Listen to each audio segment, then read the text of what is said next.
Bonjour et bienvenue sur la chaîne du chasseur d'étoiles de midi, chaîne de réflexion et d'humour sur les 12 coups de midi. Jean-Luc Reichmann, alors on ne sait pas là, parce que regardez, là sous son nez, on a l'impression qu'il transpire. Et comme vous savez, cette émission a été enregistrée au mois de septembre, et en septembre, eh bien, il y avait encore la canicule. Donc on n'en sait rien, le maître de midi était là. Appelez, appelez, appelez, l'étoile va te trouver. Non, pas aujourd'hui. Donc voilà, le public était encore en train de danser sur le jerk.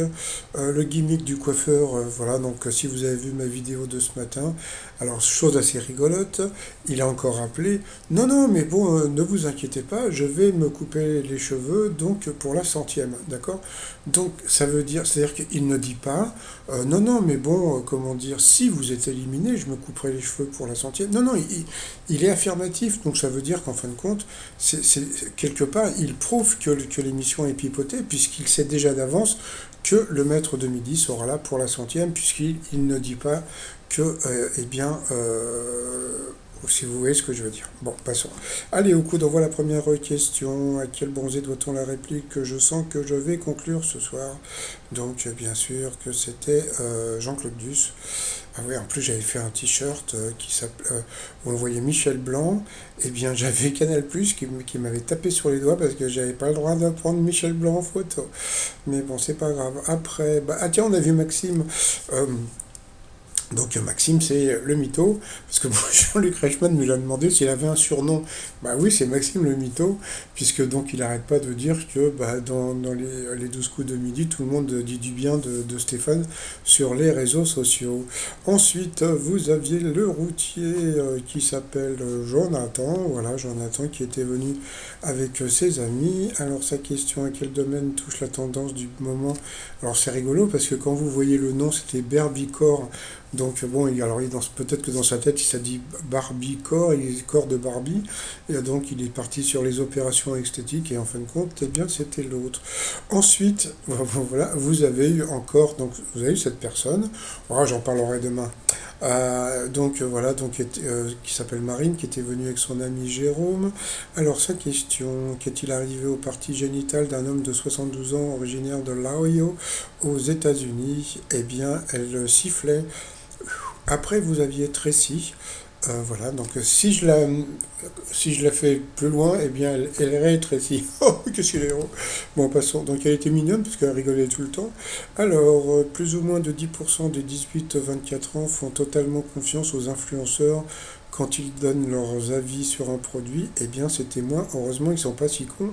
Ces petits jeunes de 18 à 24 ans. Pour le maître de midi, quelle région de l'Inde a donné son nom à des instruments pyrotechnique. Non, ça me fait rire parce que c'est tellement débile. Donc, bien sûr, c'était les feux de Bengale. Ensuite, pour le routier, lors de son passage dans l'émission Thérapie, qu'a avoué ne pas pouvoir faire Franck Gastambide, eh bien, il ne peut pas jouer aux cartes. Voilà. Et il savait que, comment il s'appelle, c'était Jonathan, savait qu'il était dyslexique. Donc voilà, donc sur cette question, il est passé au rouge. Qui dit rouge dit duel.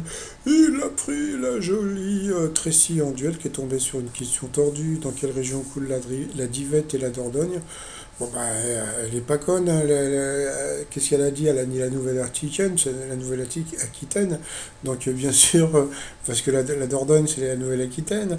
Eh ben non, elle s'est fait avoir, la pauvre, parce qu'il y a aussi une Nouvelle-Aquitaine, non, il y a aussi une Dordogne dans les Hauts-de-France.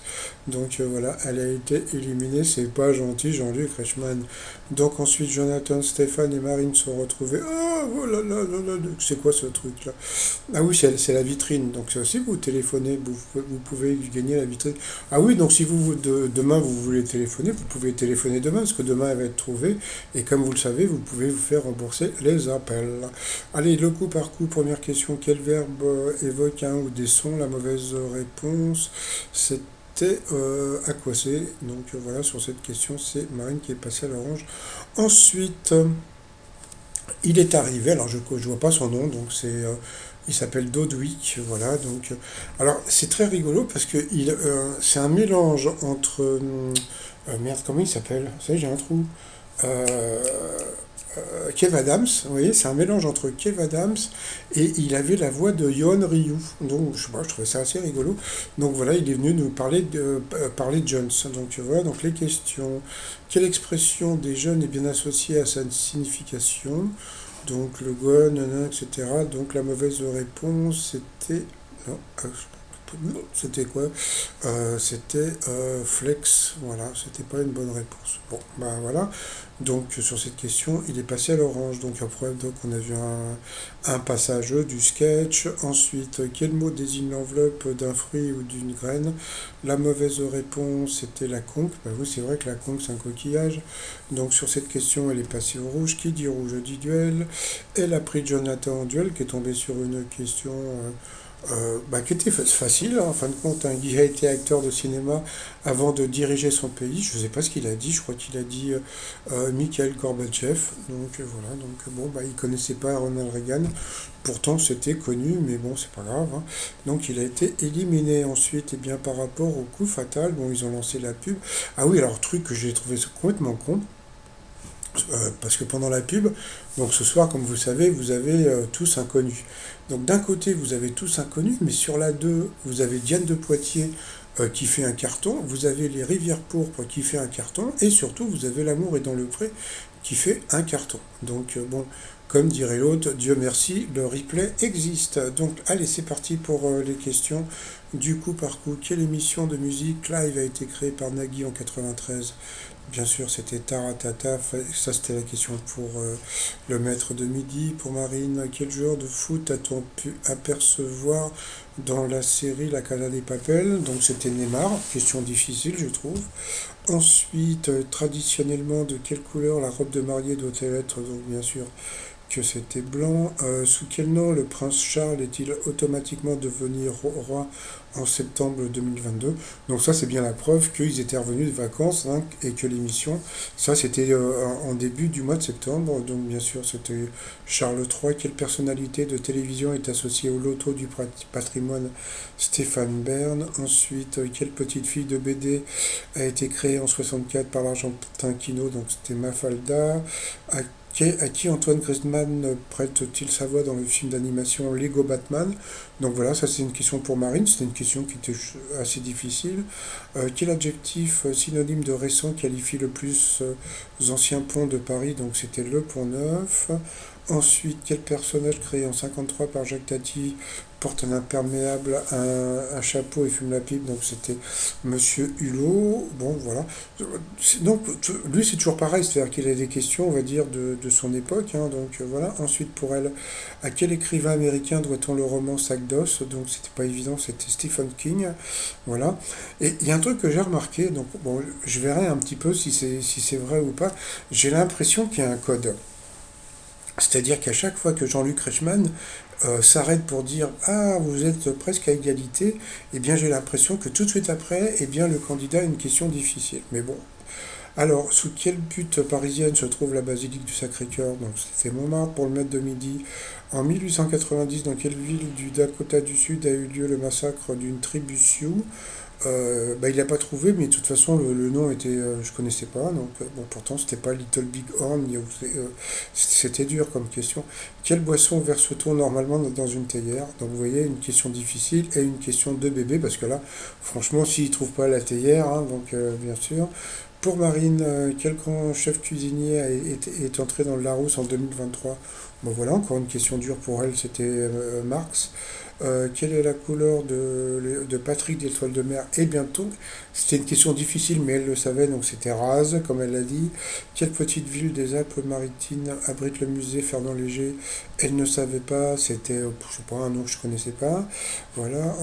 Ensuite, quelle friandise composée d'une amande enrobée de sucre déguste-t-on lors d'un mariage? Donc bon, ça c'était facile. Voilà, donc bon, et puis à la fin, quel pays de l'Union européenne porte le même nom que sa capitale? Donc elle n'a pas trouvé, donc bon, comme on peut voir, le maître de midi, il lui restait 16 secondes, et là il a fait le doigt, et regardez son regard. Donc je vous prépare une vidéo pour demain, pour vous montrer que, eh bien, aujourd'hui, ça a été quelque part un peu prouvé, que bah, l'histoire du doigt, eh bien, j'ai l'impression que c'est préparé. Vous avez qu'à aller voir, hein, si vous allez sur le replay, vous mettez le curseur vers la fin et vous allez voir que bah, d'habitude, son doigt, il l'envoie automatiquement. Tandis que là, eh bien, il a regardé Jean-Luc Reichmann et pour le remettre encore son doigt comme si on ne l'avait pas vu. Donc j'ai l'impression que c'est un genre de truc que la production lui a demandé, mais je vous montrerai demain, je referai une vidéo là-dessus. Allez, sinon par rapport au coup de maître, qu'est-ce qu'un Razmot donc c'était un avion, l'avant Razmot. Après, ah bah lui je l'aime bien, je crois qu'il s'appelle Maxence, voilà, donc ça fait plusieurs fois qu'il pose des questions, donc il a un accent du sud, donc il est très rigolo, donc la question dans l'univers Marvel, quelle arme est appelée Stormbreaker? Donc il a dit l'autre en pensant que c'était un avion, et bien c'était l'autre, mais c'était pas un avion, c'était une roche. Ensuite, autre question, autour de quelle partie du corps de la Vénus de Milo le drap qu'il habille est-il disposé? Donc je ne sais même plus ce qu'il a dit. Il a dit autour de la taille, et bien c'était autour des hanches. Bah oui, autour de la taille, on voyait encore le minou, donc c'était bien autour des hanches. Donc il a perdu une étoile et un zéro. Que récompense le prix de Flore? Donc ça c'est rigolo parce que c'est très connu. Et il a dit des cavaliers. Bon, c'est vrai que bon, en tant que Parisien, on sait que le café de Flore, c'est un café qui est très connu, qui se trouve à Saint-Germain-des-Prés, où le café est à 10 euros, mais bon, c'est pas grave. Et c'est un endroit où vous avez donc une remise de prix tous les ans. Je crois que c'est au mois de septembre-octobre. Donc voilà, donc c'est assez rigolo. Donc il s'est planté, donc 2 étoiles. Et puis ensuite, à quoi sont sensibles les jumelles infrarouges? Donc bien sûr, c'était la chaleur. Donc bon, bah, il a quand même perdu 2 étoiles. Bon, voilà. Et il faisait encore la gueule, mais bon, on a l'habitude par rapport à l'étoile mystérieuse. Alors, ce qu'on voit en bas là, c'est un genre c'est une genre de planche de natation. Vous savez, genre de truc que vous mettez pour nager. Voilà, c'est un genre de, c'est pas une bouée, je sais pas, c'est un genre de planche c'est en polystyrène, je crois, hein. Donc voilà, donc c'est pour Camille Lacour qui sera trouvé demain. Bon bah sinon, bah le t-shirt du jour, bah en hommage au candidat, comment dire, qui était chauffeur routier, donc le t-shirt tout en camion, voilà, sur le site trosmignon.com. Et sinon, bah moi je vais vous souhaiter une bonne journée et je vous dis à demain. Portez-vous bien et surtout portez-vous, bye bye.